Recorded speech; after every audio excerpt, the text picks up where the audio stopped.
భార్య కడుపులో పెరుగుతున్న బిడ్డలింగం తెలుసుకునేందుకు ఓ దుర్మార్గుడు దారుణానికి పాల్పడ్డాడు. ఏకంగా ఆమె పొట్టను కొడవలితో చీల్చి రాక్షస చర్యకు ఒడిగట్టాడు. ఈ దారుణ ఘటన యూపీలో జరిగింది. బదాన్లో నివాసం ఉంటున్న పన్నాలాల్ అనిత దంపతులకు వివాహం జరిగి 22 ఏళ్లైంది. వారికి అప్పటికీ 5 కుమార్తెలు ఉన్నారు. మరోసారి గర్భం దాల్చిన తన భార్యతో మగ శిశువు కోసం పన్నాలాల్ తరచూ గొడవ పడేవాడు. మగబిడ్డను కనుకుంటే విడాకులు ఇచ్చి మరో మహిళను వివాహం చేసుకుంటానని బెదిరింపులకు పాల్పడేవాడు.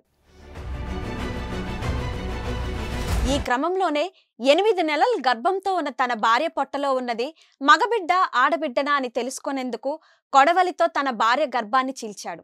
కొడవలి కడుపు లోపలి వరకు కోసుకుపోవడంతో ఆమె పేగులు బయటపడ్డాయి. ఎలాగోలా అతడి బారి నుంచి తప్పించుకున్న అనితను స్థానికులు కాపాడి ఆసుపత్రిలో తరలించారు. ఈ ఘటనలో అనిత ప్రాణాలతో బయటపడినా బిడ్డ ప్రాణాలు కాపాడలేకపోయారు వైద్యులు. అయితే అనిత కడుపులో మగబిడ్డ ఉన్నట్టు వైద్యులు తేల్చారు.